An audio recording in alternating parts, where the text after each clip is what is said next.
it may be a match. I'm sorry, it was a phone call. It wasn't about a match. It was a phone call. She said, listen, it was 2 days before Thanksgiving. She said, we did find a match. Okay. I'm like, she said, but it's illegal for me to tell you over the phone any information. She said, I'm going to put this packet in the mailbox. You'll get it after the break because we're going to go on vacation for the holidays. So you might get it. It might take a week or two before you receive it. I told her that. I said, ma'am, I promise you. I said, I promise I'm not going to feel no. I ain't going to look for nobody. I said, I've been waiting my whole life. Can I just know her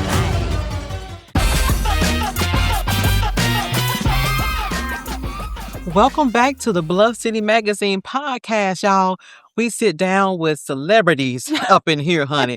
Entrepreneurs, civic changers, and all the good people right here in Memphis, Tennessee, who was doing some amazing things. And we're here to spotlight their stories and preserve their titles well beyond of the title and the impact that they make. I'm Amanda Avery, your esteemed host and the editor-in-chief of Bluff City Magazine. Y'all be sure to like and subscribe to our channel so you'll be notified of another amazing podcast. You guys, today we have a guest that is, I'm going to say, it's just, she's already laughing. None other. Our guest, she's not our normal interview. Let me go ahead and prepare you. And trust me, you guys, you are in for a treat. This conversation is for the woman who has ever looked at her life and wondered, how am I supposed to build from here?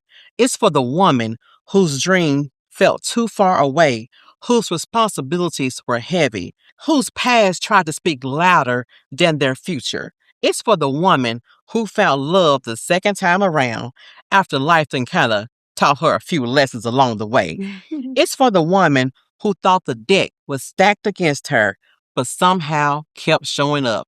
Y'all welcome me, honey, and to the stage, and to the YouTube channel. My girl, Miss Kimberly Claire Jones, and that's her whole name, honey, Miss Kimberly Claire Jones. I love your intro. You better put that on that blue card. I like that. I like How are you, girl? Good. I'm so glad to be here. I've been nervous. I said, Lord, please don't do nothing crazy. But listen, I'm an open book, so I'm ready to go. Honey, I'm ready for you. Listen, now, I got my lashes on as good as I can have them, so don't make me laugh, honey, because I don't want them and I ain't falling gonna off on make the you floor. cry. I ain't gonna make you laugh or cry. I'm gonna give it to you real and raw. Listen, honey, your story is so layered. And before we kind of just delve into everything, let's just kind of talk about your childhood. Yes. And I want to talk about, before that, let's talk about how we met. Let's get there first, honey. We met at an event. We met in a social event. Yes, our girl. Shout out to Kim Newsom. Kim Newsom, shout out, honey. Listen, the JBF Soft Power Society Women. Yeah. Girl, it was our very first time and attending. I'm a girls. I've never been to a women empowerment dinner, lunch, and I cater a lot of events. Of course. Never been invited to any events. So just to be there and to sponge up the room was very embraced. It was very amazing. I enjoyed myself tremendously. Met a lot of good people. Again, shout out to K Newsom, honey. You did that. So, Kim, let's just talk about not necessarily your childhood, but in your childhood, you were adopted. I were adopted. A lot of people don't know that about me. Yes, you were adopted at 6 weeks. 6 weeks. I was a little bitty baby. My parents could not conceive children. Well, my mom couldn't. My dad could. My dad had already had 2 children by his first wife. My mom wanted children. They tried, and they went ahead and went the adoption route. Okay. Lord behold, here I come. Yes. Little bitty ponytails, little chocolate, little thick. I found out when I was 5 years old. I think about between 5 or maybe 7 years old. My mom read me a book. Okay. Told me that in the book, it was about a little boy who had 2 of everything. So he had 2 toys. He had 2 parents, of course. He had 2 grandparents. He had 2 bikes. It was like 2 of everything.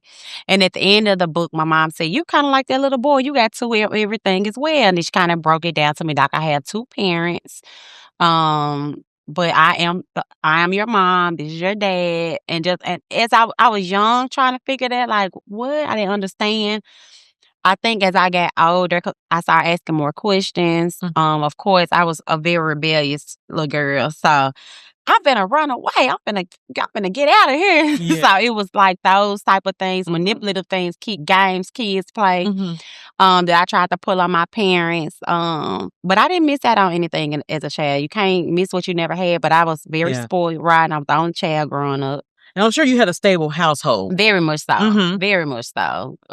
Nice house, nice cars. I went to Raleigh, Egypt, middle school and high school. So the neighborhood I lived in was it was separated. So the people on one side of the street went to Craigmont, and then the other side of the street went to Raleigh, Egypt. Gotcha. So I went to the Raleigh, Egypt side. But Raleigh Egypt was dope. It was a good school. Shout out to the Pharaohs. It was definitely a good school, amazing school. I was popular in school, so I had a great childhood. Okay, I know that you drove a BMW. You were voted most wittiest, most popular, best dressed. Absolutely. So on the outside, I would think that it looks like that you had it all. Definitely. But of course, the only child, so I know that it kind of had to be lonely. So not so much. Me and my mom so I was on a dance team growing up. I danced my whole life from 5th grade all the way up to 12th grade year. So my childhood friends were my friends. They were my family. Okay. I spent a lot of time at a lot of friends' house. So they mom took us to the swimming pool. They took us shopping, took us out to eat. So they were my sisters. Okay. Growing up. But me and my mom had a very, very close relationship. So, and like I said, I was our only girl and the only child. So we shopped a lot. We traveled a lot. We ate a lot. So I didn't really miss out on anything as a child so much. So you didn't feel like because you didn't have a sister growing up in the household. No. Like your friends were your sisters. Yes. Absolutely. They're still my sisters to this day. Okay. To this day. So as you moved into adulthood and your adopted mom, she passed in 2010. And you were just kind of trying to figure out, life now without your mom. Absolutely. What kind of life did you envision at that point? Oh, wow. Or what did you want? So I was the child growing up that was kind of spoiled as far as I asked my mama for everything. I would be at a work interview and they try to fill out my paper like, Mom, what's my social security number? I don't know. I'm in the 12th grade now trying to still figure that out. Or Mama, what's your, just questions. So I didn't really grow up until after she really passed. I didn't have a choice but to grow up. My mom had siblings, so I was really, really close to one of my aunts. That's 4 aunts total. So one of my aunts kind of embraced me and kind of guided me throughout from 21 all the way, even to this day. We have a really, really good relationship. Okay.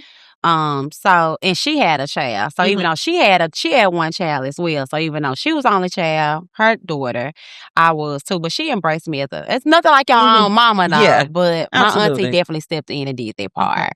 I remember when we kind of talked about just your story in general, and you were on the dance team, so you were very active, but then you became plus size. Girl, first let me tell you something. When you gaining weight, you don't have a clue that you're gaining weight until you're too far gone. And I was always a thick girl. Well, I was skinny in high school, but as time went on, you got your thighs, but I guess you would call it slim, thick type of thing. But as I got older, I went out to college. Of course, you get the freshman 40? They call it freshman 40? Honey, I don't know. Okay, but you gain like 20 or 40, whatever. You gain some weight in college. Just everyday life. I don't think I started gaining weight until I got married the first time. Gotcha. So when I realized I didn't realize I was big until we got into a really bad argument. I never forget this argument. He said, "With your fat ass," I said that. Like it just hit me like a ton of bricks. So it's different when your husband different when says you it to don't you know and you that don't you're know. fat. Yes. Sure. Yes. And I remember using it as my motivation. I had 2 motivations. That was to lose weight and to leave his ass. That was, I said, I just sit tight. I'm on the way. And that was my motivation. I started working out every day. I think at that time I might have been about maybe 230, 240 pounds. But you have a small frame, so when you gain weight, it looks just heavy on you. it was just thicker on me, and it took for me to lose weight to look at it now like, wow, I was darker. Then my skin pigment was It was terrible. It was just a lot of. I was just very unhealthy. Mm-hmm. Wasn't really aware of anything. Sure. But that's what created Keto Kim. I want to talk about that, honey. So a lot of people know Keto Kim. I was nothing to play around with. Yes. So your journey to weight loss. It kind of started me to cook. Okay. It did. I did the ketogenic diet, which is the low carb diet, and high fat, low carb diet. So I promoted. I always Facebooked what the journey as I was going, like day 1, day 2. I got all the way to like day 90, and I did lose. I lost like 50 pounds doing that. Did you get my tag? I tagged you on Facebook. I did. Yes. So I told you what my goal was. So I said, I'm going to do this for me. I wanted my life back. I knew God had more in store. And even at those times, everything that I prayed for back then, I promise you God restored it in today's time. So I'm living my dream from 7-8 years ago. Yeah. I'm just now arrived. So coming from that, it's like, wow. And don't get me wrong, I lost the weight, but I gained it back, lost the weight, gained it back a few times. But I think that momentum, that drive, I just knew I could lose. I knew what I could do to lose the weight. I definitely knew what to lose the weight. So I started meal prepping. Okay. People on Facebook started saying, can you help me? Of course, I'm going to go get it. So I'm like, just give me $30. $30, 30 days. Honey, I saw $30, 30 days. $30, 30 days, 30 pounds. $1 a meal, Kim. Let me tell you something. It was profitable because I had 1 million clients. Okay. I had 1 million clients. So it made my food free because I'm buying my food in the midst of my clients. So you got to understand, I didn't have it like I have it now back then. Okay. $30. 30 meals for 30 pounds. If you didn't lose 30 pounds for 30 days, I guarantee I'll give your money back. But I was mean. I was a mean. Keto Kim was mean. Listen, your motivational tactics were a little rough. They were very rough. I would cuss you out. Let one of my clients, let me catch you eating a sneaker or a cheeseburger and see what I'm going to do to you. I would be at your house with a bullhorn. Bitch, get your ass up. Now, get outside. Come on, drill sergeant. Yes, and what the crazy part about it, none of my clients said, this girl is insane. They said, I need you in my life. I needed that. Okay. And it helped me. It kept me on point as well. So there's just something I think that phase that I went through, but it helped me. It definitely made me be the person I am today. Honey, going off on your clients and they still returning back. And I do it today. And spending money with you. If you know me, you know I'm going to cuss you out today. I'm going to go off right now. Well, Kim, listen. I know during your first marriage, we were talking and you were meal prepping and you owned a dance studio. I did. So what made you do that as well?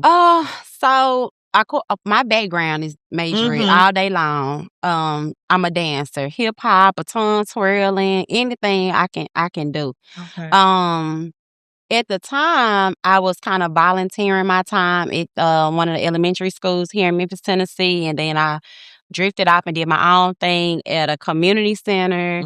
That went well, but I was doing it kind of in the opposite area where I was living in, which was in Whitehaven. So I brought it back to the Raleigh area. Okay. So when I started before I got my dance studio, I just took the kids out the neighborhood. Like, it was my daughter, my 2 daughters. It was a few of the girls from the community center team. We just kind of piled up in my garage. That's when I tell you about my friend Elise. Like, she was telling you, like, I was charging, I can't remember what I was charging, but parents was paying. Okay. And I created my garage into a dance studio. And I remember at the time with my first marriage, we would kind of argue a lot because I needed the house to be cleared out before he got home. So I'm like, all right, practice over. I need everybody gone. So I knew once I kind of outgrew my garage, because I got maybe about 20 kids, I said, let me find me a space. I ended up finding me a space.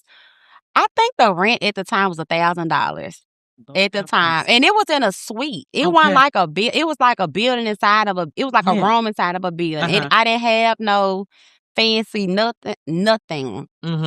Paid that well, as much as I could. The same kids followed me to the first dance, to the location. Of course, I had more kids to join because, like I said, I was popular in high school, so a lot of my friends had children. They brought them to the team. So we did winter camps, we did summer camps for the kids. I want to say my summer camp was pretty cheap. But it included. I try to make something where you can't say no. So I think it might have been say $200 for the whole summer, and it included breakfast, lunch, and a snack, field trips, a T-shirt, and every day I was like, I don't know what I'm finna do. I'm getting broke. I don't know how I'm gonna feed these kids. And I had a friend of mine, Angelica McGowan. She used to literally. I said, "What you got in your fridge? I need you to unthaw right now and bring it up. Bring it to the dance studio. We got to feed the kids today." And she would come up there. She was like, "I ain't got enough but a pack of sauce." I said, "Well, chop it up into twos." You know, we just made it work at the time. Mm-hmm. That did well. I grew that space. I got another space. I ride LaGrange. That worked well. I got another one I make. So I had 3 spaces with the dance studio. Successful. It was good, but at the time, I would have to always figure out if I'm gonna pay my studio rent or my house bills. Okay. And I used to always try to I would tell myself, pay the rent at the studio first because that's going to make you some more money and you eventually catch up. Okay. So I was always playing catch up until I couldn't play catch up no more. It just, girl, it went like within seconds. Within months. Mm-hmm. When you got to understand, I did the dance studio thing about 3 or 4 years. So I've been successful along the way, but towards the end, it was like, I can't manage this anymore. I had to be real with myself. I can't do it no more. Okay. Or go back to the community center where it's free, and I didn't want to do that. Mm-hmm. So do you think you were just charging too less as you grew? So I have, or you just in the industry, you will realize that the kids that were really, really, really good, parents probably couldn't afford it. Okay. And you wanted those kids on the team because you wanted to win different competitions. Sure. And then you might have the kids that might not have been as good. Those parents was trying to pull the weight, but I couldn't really perform them because they needed more work on the routine. Makes sense. So it just was one of those things. And even though I'm competitive, I still loved it was fun. It was a fun sport. So I didn't care if you were not on team A or team B. We was one big dance family. Yeah. But I mean, it worked. It worked until it couldn't work anymore. Yeah. And then the dance world just kind of started shifting as well. I'm old school. I'm used to the drums and the baton twirling. They started changing it to where, you perform off music. It just became different. I'm used to march and they strutting and scooting all on the floor. I'm like, I listen. Let me put some boots on. Do my high kicks. Yeah, so that was an old school major ready. Old school dance team. It changed. Yeah. So I had to end up getting me a coach. So of course that was an expense. Trying to pay your coach. It was just too much. It wasn't worth my headache at the time. I had too much going on in my personal life to try to attack that. I couldn't do it. Well, speaking of your personal life, so now you're doing some meal prepping. You have a dance studio.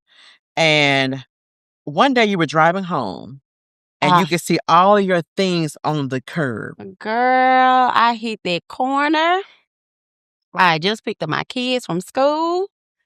And I guess me trying to make too many payment arrangements on their rent, all that stuff was on the curb. And I remember. Was it your furniture too? It was everything on the curb, everything. But, I mean, so back in those times, I had the necessities. I didn't have like Mama has where we got 20 years full of stuff. It wasn't like that. Yeah. But literally all our beds, clothes, my wigs at the time, just our life was on the ground. And I remember I didn't go look at it. I didn't care. I told my kid, I did a U-turn on the next street. I told my kid, I said, we're going on the adventure today, y'all. I'm going to take y'all somewhere. I said, we ain't going home today. And I remember driving off in tears, crying. But you have to be strong for your children because they did not know what was going on at the time. I had no clue where we was going. Okay. I had no clue where we was going. I got my butt on the expressway. I probably made a whole loop until I figured it out. I called my aunt. Listen, I got to come to your house. I'll talk about it when I get there. I don't know. I had to figure it out. And so at this moment, you actually got to start all over because all your stuff is on the curb. Yeah. So all you have now is just the clothes on your back. Nothing. Yeah. Nothing. I was too ashamed to go back. So by that time, I had already filed for a divorce. I was feeling good. I was looking good. So, Yeah. I think my mind wasn't even focused on, I was more getting myself together. And even though it seemed sad at the time, um, for some reason I had some strength to keep going. Yeah. I didn't care none about none of that stuff on that curb. I just said, I'm going to figure it out. My auntie probably went back. I didn't go back. But I literally went to my auntie's house. I laid down and I wrote out a plan on what I was going to do. Okay. And I gave myself. But you better write it down and make it plain, honey. Listen, to this day, I write stuff down. Yeah. I write the same stuff down 100 times. Every day, it's like, I was like, I'm going to put my notebook. I'm going to work today. And I'm like, I write the same sentence every day. But that's my key to manifestation, I guess. I've literally manifested my life from that point on, even to this day. And that's why I said God restored, because even the husband I have now, without my husband, like, some women have these problems. I have none. Okay. I love my husband. I love my family. I love my children. I love where I'm at. And every day, I guess I'm still the same Kim from even back then. I've always been the funny, outgoing Kim. I haven't changed one bit at all. Listen, you wake up at 7 o'clock in the morning. I be ready to go. I get in that gym. I take my Instagram picture, and I'm ready to roll with the day. In that season, do you remember you shared with me that you would go to Wendy's to get a 4 for $4 and you and your children would split it? Baby, listen, I'm going to get the burger. You going to get the fries. You going to get the nuggets. I'm going to get the drink. Yeah. We going to split the drink or something like that. But that was just a time I just remember having, like, not having doesn't feel good. Yeah. But, of course, back in those times, me having $200-300 in my account, we good. And I knew how to I know how to manage $200-300 more than $2,000-3,000 now. So, back in those times, we just did not have it. Well, let me tell you what's significant about that, about the Wendy's, and I'm thinking about it now. Your children, they were still able to go out to eat, even if it's fast food. Yeah. That's a luxury to them. Yeah. So it doesn't matter if you just get a couple nuggets, you get a couple fries, baby. You're still eating. We definitely out to eat, as we call it, baby. You're still going out to eat. It's a luxury. I would be picking that change in that cup holder. And hold on, man. I got 2, 3 more. Here you go. Give me that bag and come on. Don't count that. Baby, put the extra sauce in there. I gotta put the extra sauce in there. Because I'm always on the go. On the go. So back in those times, we definitely experienced that. My kids, that's so funny because my kids are so to me, I'm like, do y'all not remember the struggle? Yeah. Like Kendall, my oldest girl, I'm like, girl, we was just poor. We was just poor as hell. Mama, can you send me $200-300? I want to get my hair done. No. Yes. Hell no. Gotta get my hair done first now. Of all, she was probably a mini Kim, honey. You ain't fooling me. So listen, when your adoption papers came in the mail, you learned that you were born Autumn Marie Williams. Oh, and Amanda. that you had 5 other siblings who was also placed for adoption. So let me tell you. Let's go back. Okay. So back in 2018, I filed for a divorce. In my mind, I said, I'm going to find my biological family because they're going to, in my brain, I said, they're going to help me. My parents going to be rich and they going to figure my life out. That's what I thought in my head. And that was the reason why I was pushing to find my biological family at that point in my life. You said, listen, now, I'm a damsel in distress. I need to be rescued. I most definitely was looking I wanted to find my biological family. So it was a process. My birth certificate might be a little bit different from yours. It just had my name. It don't show any details. It don't show any details of anything. So I went through the process of trying to figure my biological family out. But what was that process? You just go online, like not Shelby County, like the Tennessee Department of something, blah. I can't remember at this point. But I remember on my paperwork, I literally had to check NA on everything because I didn't know anything. The only thing I knew was my name is Kimberly Claire Weaver. That's it. I don't know anybody. So in my brain, I said, well, this ain't gonna work, but I'm gonna just try it out and see. So they don't take any phone calls. You can't go there. Everything is all online by email. Okay. So a lady ended up emailing me, let me know that she'll be working over my case. She asked me, she said it's a $350 fee, but if you got food stamps, we waive the fee. I said, yeah. Woo, yes. Yeah. That EBT came in handy. I said, yes, I said, yes, ma'am. I get it. I received. So she waived the fee. And she told me, she said, well, it's not a chance we'll be able to find your biological family, but if we do, blah, blah, blah. So about 6 months went on by. I got an email. Not that I got something in the mail that said, it may be a match. I'm sorry. It was a phone call. It wasn't by the mail. It was a phone call. She said, listen, it was 2 days before Thanksgiving. She said, we did find a match. Okay. I'm like, she said, but it's illegal for me to tell you over the phone any information. She said, I'm going to put this packet in the mailbox. You'll get it after the break because we're finna go on vacation for the holidays. So you might get it. It might take a week or 2 before you receive it. Okay. I talked to that. I said, ma'am, I promise you. I said, I promise I'm not going to tell no. I ain't going to look for nobody. I said, I've been waiting my whole life. Can I just know her name? She said, no, ma'am. Then she called me on her personal cell phone. Oh. I said, it was 615 number. Uh-huh. I'm like, hello? Like my little country stuff. Hello? She said, hey, this Kimberly. I said, I just talked to you on the phone. I said, couldn't talk to you on my work phone. Yeah. She said, you seem like a very sweet lady. She said, I just want to give you some encouragement for the holidays. She said, I'm begging you not to look for this lady. Don't try to find her on social media because I will lose my job. I said, I promise. Scout's honor. Baby, that lady told me. Okay, what do y'all think is about? What is she about to say? Did she look for her parents? Did she adhere to the lady's rules? Baby, what did she do? That lady said her name is Charlotte Williams. Or then she said, or it could be Charlotte Woods Williams. So I'm like, I'm in the drawers now. All this time, my drawers are junky. And I'm like, I couldn't find a pencil pen. I know she heard all that rap. I'm like, I was like, how you spell Charlotte? Like, my brain just got gray and fuzzy. I said, I promise. I hung up that phone. I said, oh, she gonna lose her damn job. I'm gonna find my mama. Look, lady, I'm sorry, but I'm not sorry. Do you hear me? If you're watching this, I love you. I'm sorry.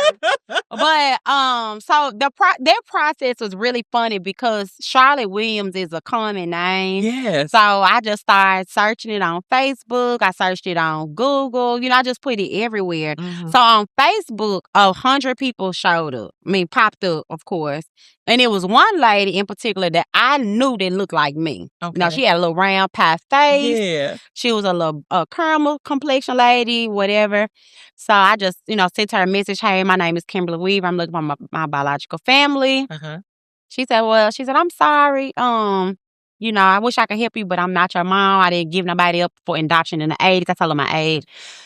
And I said, she lying. So help for you lying. You are lying.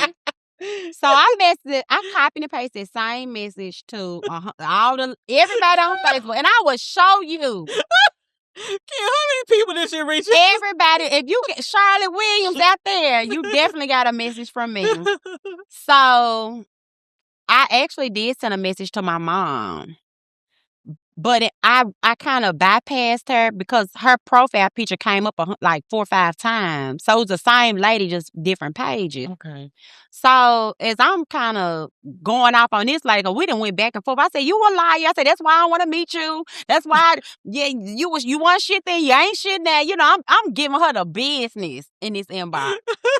So she like, ma'am, I'm not like you messing me one time for the car. Honey, I hope you sent her a Christmas gift or something. I Baby, I might message her today and tell her I'm back. So my mom, who's my biological mom, she had a few pages. So I was on that page. People put happy birthday, blah, blah, blah. So somebody put on that page, happy birthday, mama. And I clicked on his page, and it had people. Baby, you got some investigation skills. Baby, let something go on. I can find that in 5 minutes. Trust me. I be on that page. Inspector Gadget. I'm like, okay, no, that is, because I don't want to be blindsided by nothing. So I'm definitely that investigating friend that's gonna find out for you. So, I clicked on his page. I saw a whole bunch of, he said my siblings, blah blah. So as I started looking at the pictures, I said, let me send him a message. Send him a message. He didn't respond, but then I clicked on all the sibling pages and I sent them a message. You just going down the rabbit hole. Yes, ma'am. So my brother, Rico, messaged me back and he said, we actually been looking for our sister. Can you give me a call? And at that moment, I had to take it all in. Yeah. First of all, I said, we kids, put your shoes on. We're going to be safe. That was my, I had a lot of mixed emotions. Then my feelings said, well, wait a minute, I'm opening up Pandora's box. Do I really want to do this? Yeah. And then at that point, I'm like, Kim, just call. So I called him. My brother stuttered so bad. My brother said, hey, yo, we, nigga, get it out. Get it out. Get it out. What you trying to say? He said, we've been looking for our sister. He said, can I call another sister on three-way? He called my sister Mariah on three-way. Me and Mariah look identical twins. Identical. So they asked, can we come the next day? They came over my house the next day. It was like an Antoine Fisher movie. Yeah. Like I opened up the door and it was literally looking at little reflections of myself in rare form. So I got 3 brothers and 2 sisters, and I'm a middle child. Okay.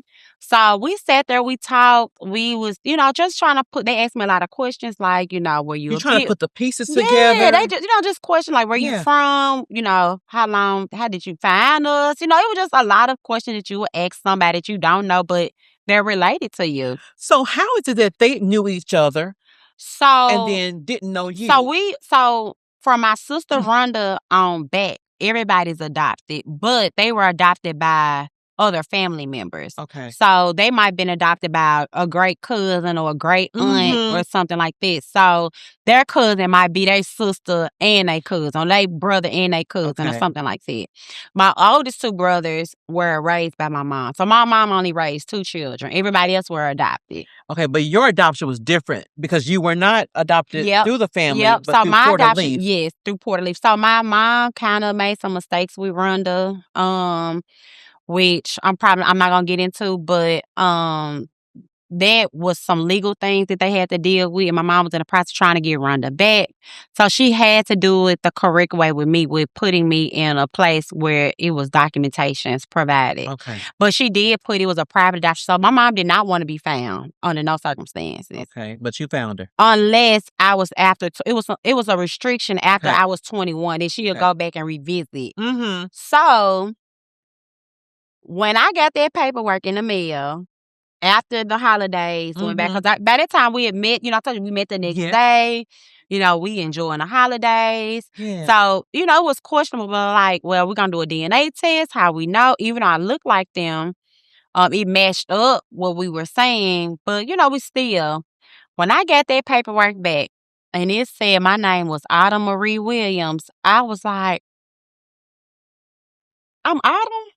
I've been Kimberly my whole life, and then it was all the paperwork that my mom signed back in the day.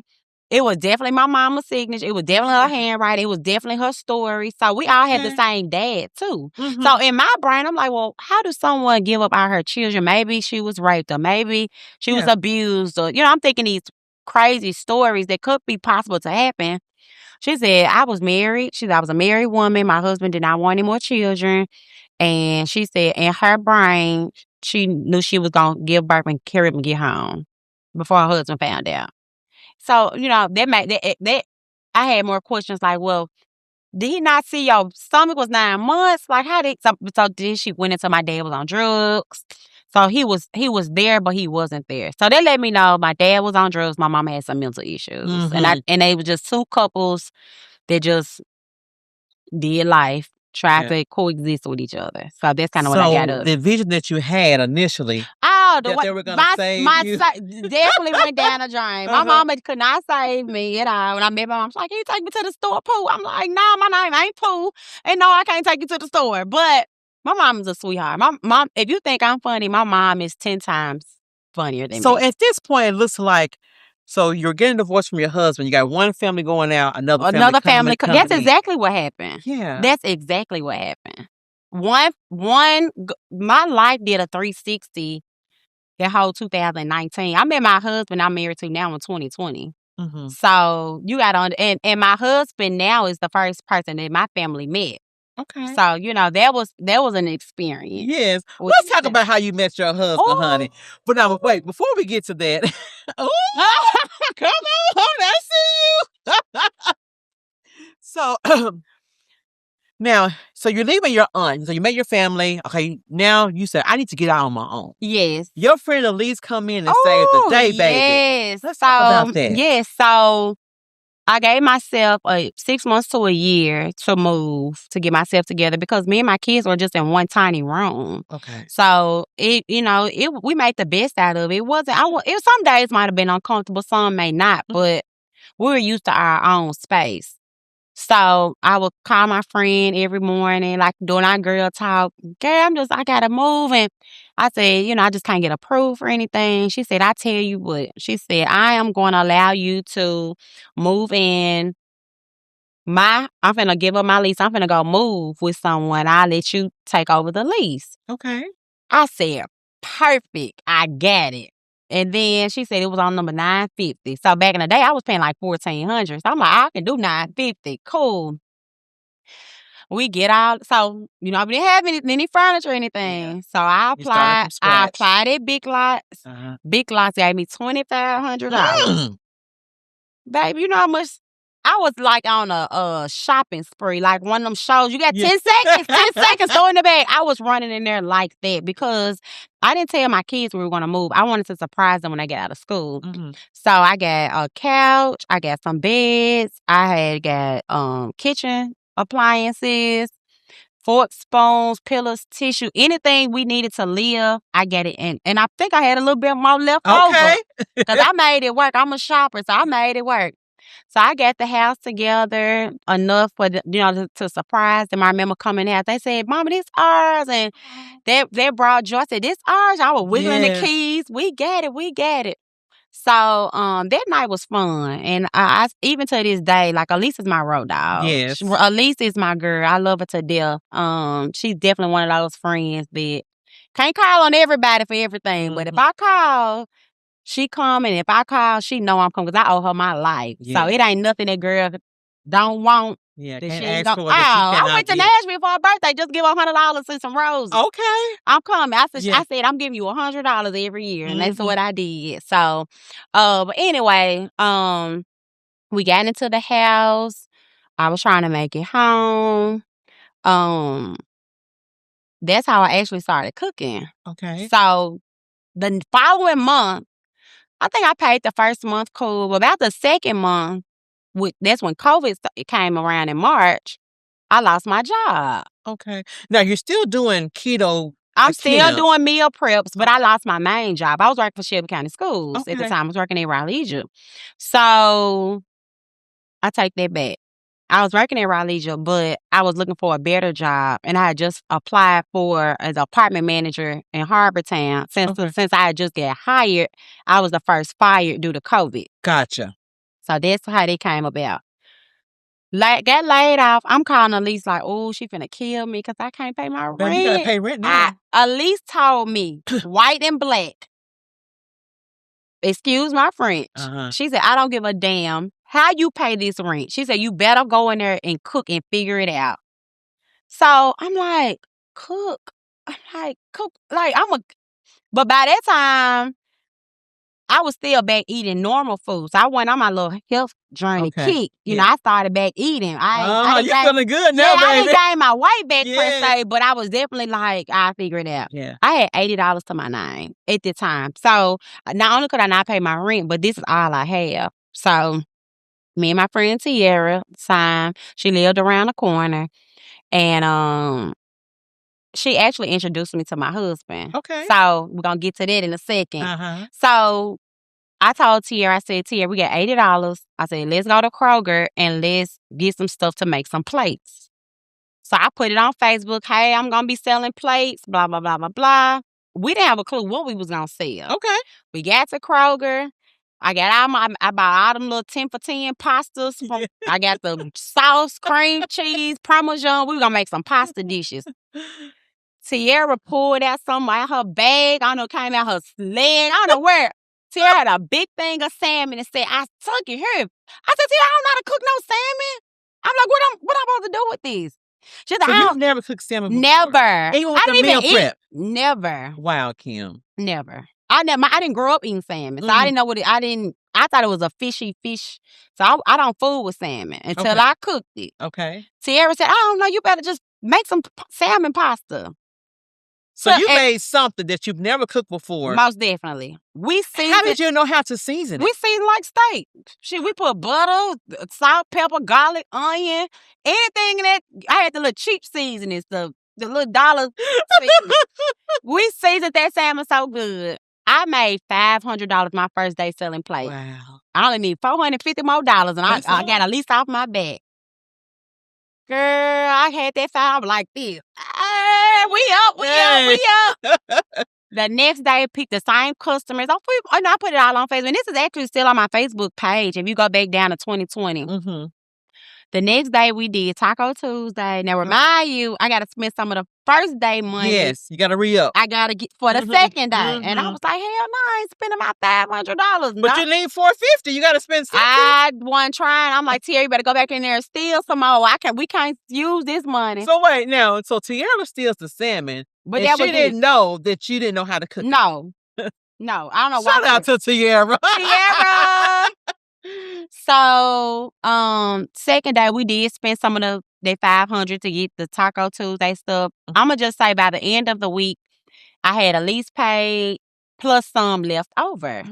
So I'm feeling like I'm like, let's do it again next week. Okay. I did it all during COVID. Okay. All during like I had a set menu. It was salmon on Mondays, taco on Tuesday, wings on Wednesday, salads on Thursdays, and catfish Friday. Okay.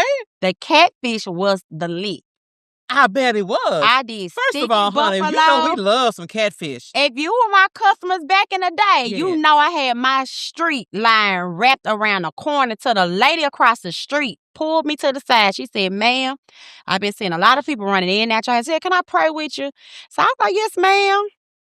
I bowed my head and I'm listening to her prayer. I'm like, this lady think I'm a hoe. This lady think I said, man, people ain't running it out of my house. She think you're a prostitute. Yeah, I don't know what she thought. I was like, Lord, touch her and just let out of, like her prayer was like, I had to open up that one eye and say, ma'am, I am not who you think I am. I said, I'm selling catfish and tacos.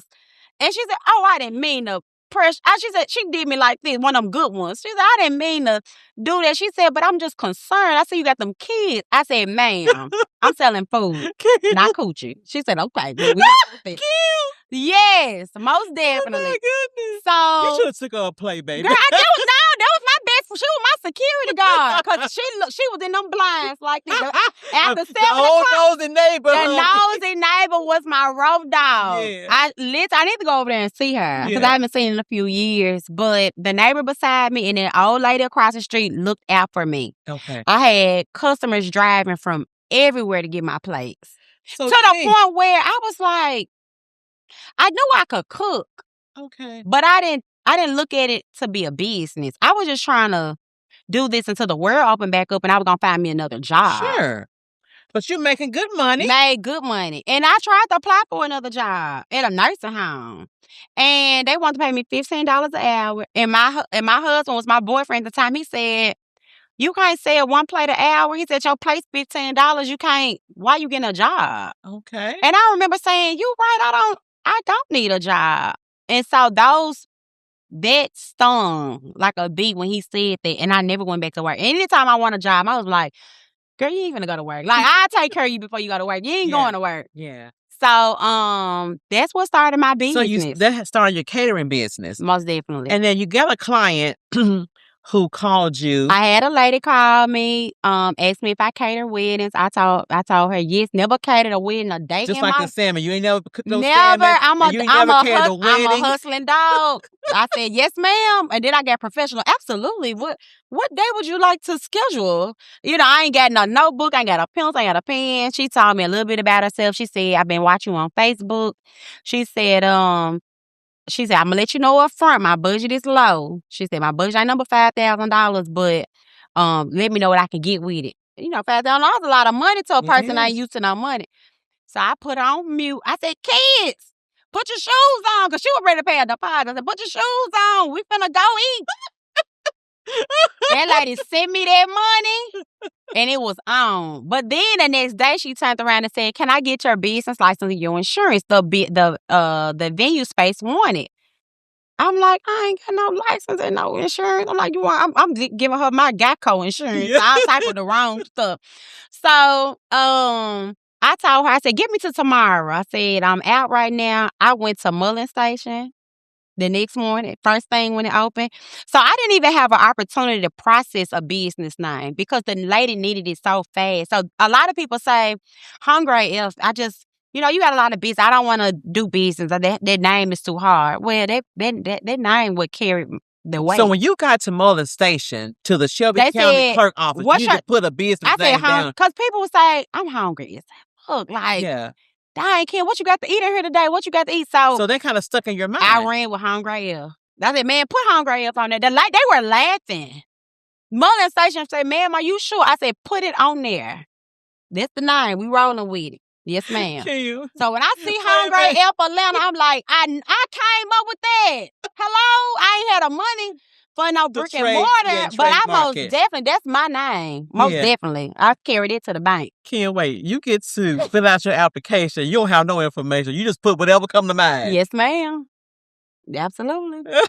I had already started saying the name on Facebook, but it's a tagline. Yeah, but because I was funny on Facebook, mm-hmm. I didn't think it would be standing to this day. Sure. So how did the catering go for your first order for the wedding? Do you remember any details? It went good. I had a few friends. I had a friend of mine who made shirts, so she had us some black shirts from the dollar store. She pressed. Not dollar store. Yeah, she had a little sticker on it, said Hungry AF. We wore a little black face makeup. We were still doing COVID the following year. People still wearing masks in 2021. Mm-hmm.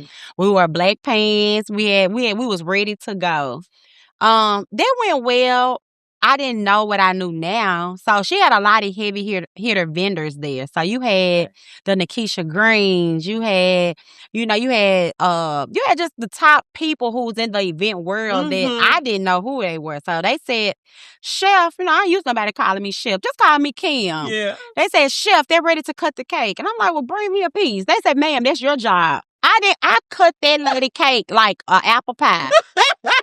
Baby, just raggedy on the side of everything. So bad. I was literally in tears by the end of the night.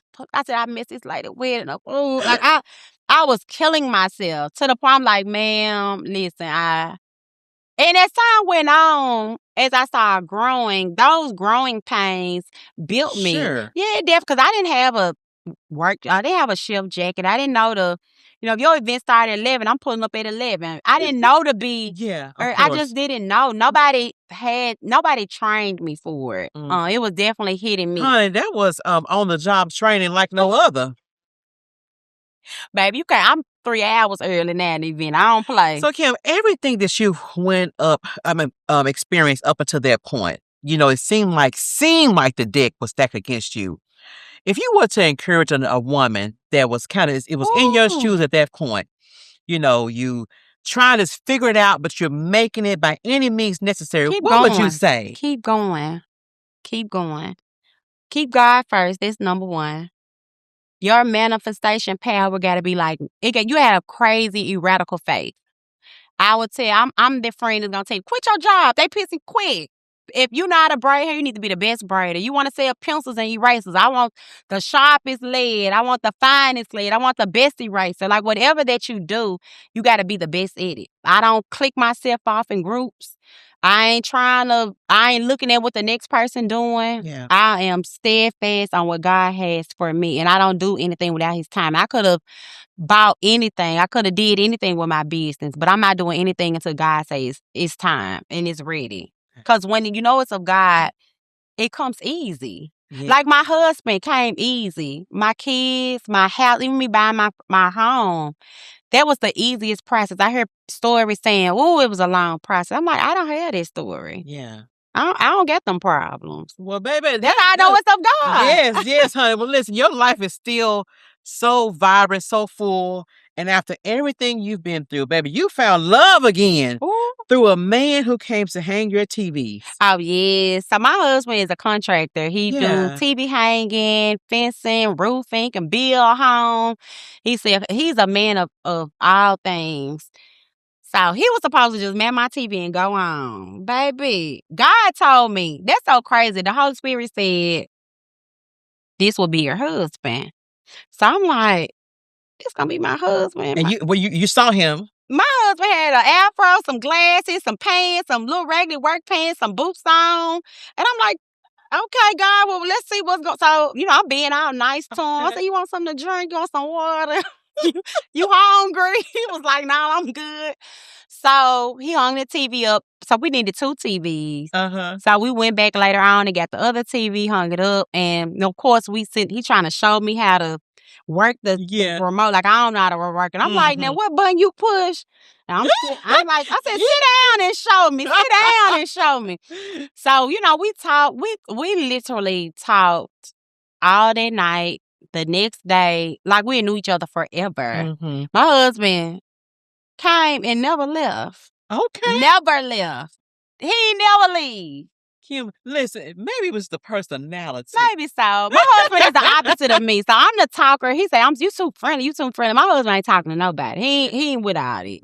Baby, your personality, honey, wooed him. I carry the weight for us both, most definitely.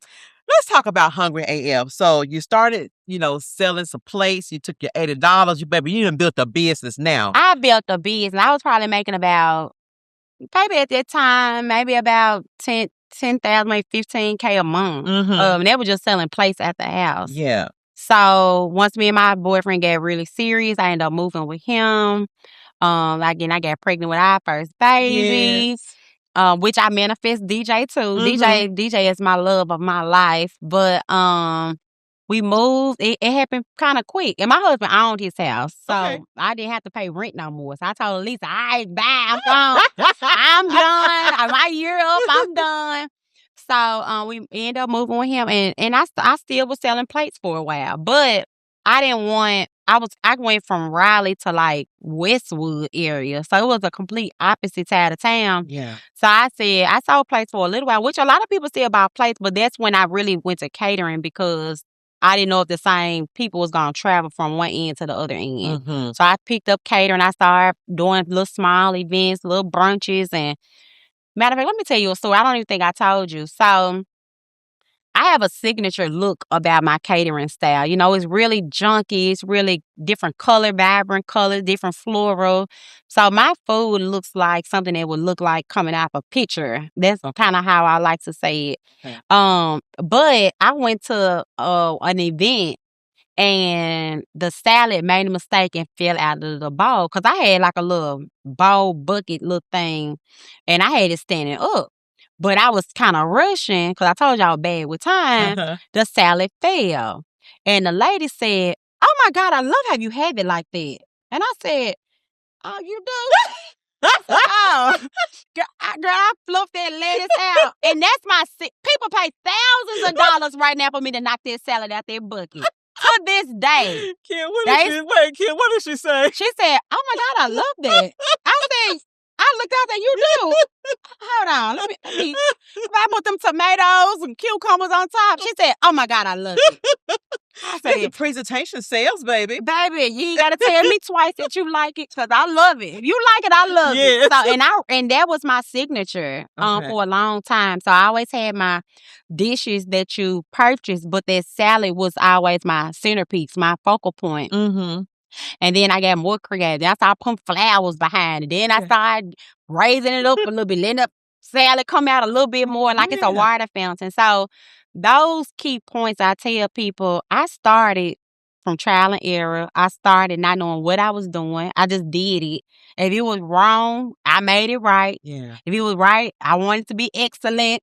So those were things that I just knew I had to win. I was never going back to where I came from. And you don't do mediocre anyway. Never. Yeah. So now you've catered some corporate clientele, baby, some sports celebrities and all of that. They call, I'm coming. Okay. And I'm still myself. I answer the phone, Hungry AF, I can help you. The kids in the background, Mom, I'm like, shut y'all ass close. It's an NBA player on the phone. Hello, So I still working at those kinks, but I think people book me because I'm me. I'm me on social media. I'm me when I get to the event. I'm the chef gonna be dancing at the parties. Yeah. If you the bride, I'm gonna hold the train. I've always been in the back doing the food, but I have servers and workers now, so I can still be the person that you hired because people want me to just be me. Of course. Yeah. Listen, that's authentic, baby. Okay. So something that we get a chance to dive into. Okay. Is something that's new. Oh, it's so new. I hope y'all are ready. Yes, do you want to talk about that, ma'am? Let's share all the details. So I'm about to open up my first restaurant. It's right there at Poplar near Highland. I'm super excited about. It's a project that me and my husband we're going in together on. It's almost done. It's 90% done. I've been working on it since April. That I haven't told. Maybe a few people know about it.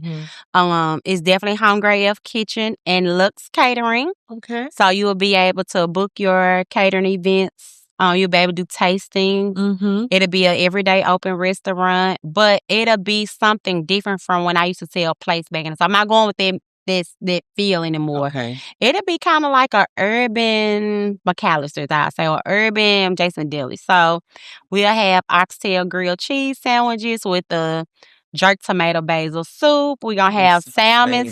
We're gonna have salmon Phillies. We're gonna have my strawberry Hennessy wings with the strawberry feta salad. It's gonna be different things. It sounds exotic. It's exotic, and it's on a healthy way, but on a southern feel vibe. So you want some comfort food, honey. It's definitely. I got on both. I got on both. So I'll be there. Every day I got my staff. We're training our staff at the moment. My husband been sun up, sundown trying to get the kitchen part together. So listen. I'm nervous, but I'm stepping out on faith and I'm doing it because you can't do nothing. I rather say I tried than to keep on wishing coulda, because that's not how God operates. He don't operate in fear. So I'm stepping out. Y'all better be there. I need y'all there. Matter of fact, I need y'all to buy a sandwich today so we can buy some more decorations for the wall. But I'm super excited about it. And it's going to be coming next month. So I'm going to be hoping to having a grand opening. I'm going to have a soft opening first. And then we're going to have a grand opening. And then we open every day. Kim, you mentioned earlier that when you know it's of God, it comes easy. It definitely comes easy. Even with this restaurant, even with the restaurant, it was so easy. So I was headed to an event in Tunica, Mississippi, and I was still at the house just kind of loading my trunk up. And it was a text message said, hey, we have this property available. I'm thinking it's like a chain message, like a form you might have sent to a bunch of people. Because I do a lot of things online at night. And I responded back and said, interested. And then I get a call. And he said, hey, just got your message that you're interested in so-and-so property on Poplar Avenue. When you would like to come look at it? I said, well, I can't come today. I got to go to Tunica. He said, man, it won't take them but a minute. I'm like, didn't he say, I live in South Haven, Mississippi, so Poplar is like at least a 18, 20-minute drive. I said, you know what? I said, I'm on the way. I said, but you don't be late because you're going to have me late for my event. So I already told you I go to events 2-3 hours early. So I had a little time, but I wanted to be on time for whatever time I told the client. Of course. I get to the restaurant and I see good old Cedric walking across the street. I said, Cedric, what the hell is you doing here? He said, Kim, you who I've been talking to on the phone. Oh my God. I said, Cedric, what do you want? I said, I gotta go. He said, I'm trying to show you this building. He said, I've been seeing you on Instagram do your thing. He said, you want it here. Here go the keys. Kim. And I said, well, hold on, Cedric. You can't move. He said, he told me what the asking price is. I said, well, Cedric, hold on. The monthly rent. I said, I got to talk to my husband about it. I can't make no impulsive decisions. He just gave you the keys. He said, Kim, if you want it, it's yours.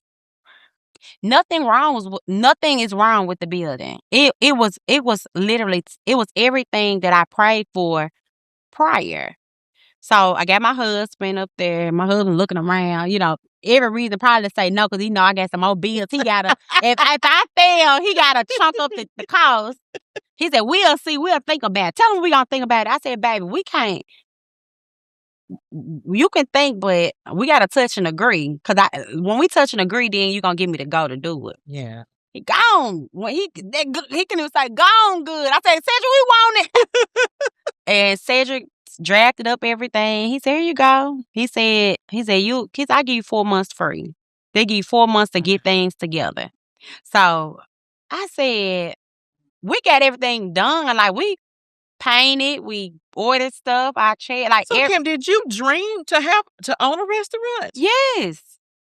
So it's one of those things like even a house. People who may want to buy a house, but they don't want to speak because girl, I don't want to say, I don't have no problem renting. You really want it, but you don't want to speak it because it might be too far-fetched. You feel like it is. Yeah. So in my mind, I would say, I don't know if I want it, but I knew what I wanted. Mm-hmm. I definitely knew what I wanted. Mm-hmm. I didn't think in a million years it would come to me this fast. I didn't think it'd come to me this easy. But I got in there and I literally stood in the middle of the floor and I put my head in, I prayed. I said, God, fill every chair from the top to bottom. Give me the best clients, give me the best customers, give me the best employees. I wanted just, I just had that prayer within myself. And I promise you within that restaurant, like it went whoosh, whoosh, whoosh. Like I had the chairs, I had tables, I had kitchen appliances, I had uniforms, I had a cash register. It went so fast. I was like, the power is definitely in the tongue. Absolutely. And I have to be careful. And I know that. See, I've been like this since I was a kid. Mm-hmm. So when you got to be careful what you wish for, because when it comes, it's, yeah, and I play a lot. God know I play. I'm like, God, I want a G-Wagon. And I'm looking outside the window like, is that out there yet, God? Now, he ain't no genie. He ain't no genie now. So, he will bless us. He will bless beyond us. our wildest but imagination. You got to be a good steward over your stuff. So even when I was first started cooking, a lot of people don't know when I was cooking out of Raleigh, I only had a deep fryer that was maybe this small. Yeah. I had only one eye of the stove worked. And I had a microwave. So all this good cooking. You just said one eye. One eye. If somebody ordered 100, let's say 100. Let's say I had 4 orders of quesadillas on Taco Tuesday. It was one at a time. You get you some. I put a little butter in the skillet. Next, cheese. I promise you, it was probably the most. It was crazy. There was some crazy times. Baby, by any means necessary. If I can make 10 to 15K in a month with one eye, a microwave, and a deep fryer. Just imagine. Oh, I know what I can do in an industrial kitchen. Absolutely. I know what I make now, and I'm good. Yeah, I'm good. And I don't sell one plate. My catering business will carry me along the way because I've been doing it for 6 years. Yeah, I've been successful at it. My slow days are not my slow days from the past. So my slow days back then was $200-$300. My slow days now, I'm like, all right, I'm down to my $5,000 in my account. I'm getting broke now, So Kim, you actually pivot the Hungry AF to amazing flavors now. Yes. Why the change? So, as you grow, you mature, you realize you can't use as fuck on your stuff. A lot of clients don't like that. But do they know what AF even stands for? Not everybody. Well, see, back in the day, I guess people just assumed, and back in the day, it did. I ain't gonna tell you no story, it did. But as I gravitated, a young lady on Facebook said, "Should I love to see what you're doing?" She said, your food is exquisite, but it does not match your business name." Wow. She like, "You could change it." I was like, "Well, ma'am, I change it to what? I don't. You give me some ideas." Okay. I thought about the fancy fork. I thought about Claire's catering. Like nothing. Ooh, Claire's. Yeah, nothing fit at that time. Okay. And every time I prayed about it, God didn't give me anything different to run with. So I knew it wasn't my time to change it. So I just changed what the AF stood for. And that's something that I do. It is amazing food. It is amazing flavors.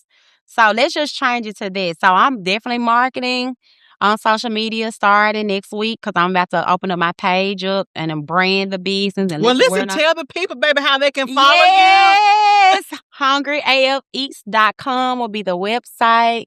On social media, it will be Hungry AF Kitchen and Looks Catering. So the AF stands for Amazing Flavors. And I told my pastor, I'm like, "Can you please ordain that now?" Yes. You want to touch it back in the day. So I'm excited about Amazing Flavors. I definitely think it's going to be a hit. Oh, a it home will be, run. baby. Yes, ma'am. And God didn't push me this far for it to fail. So I definitely think we're going to do good in it. So, Kim, what does this new chapter represent for you? I haven't had time to. I've been kind of like this.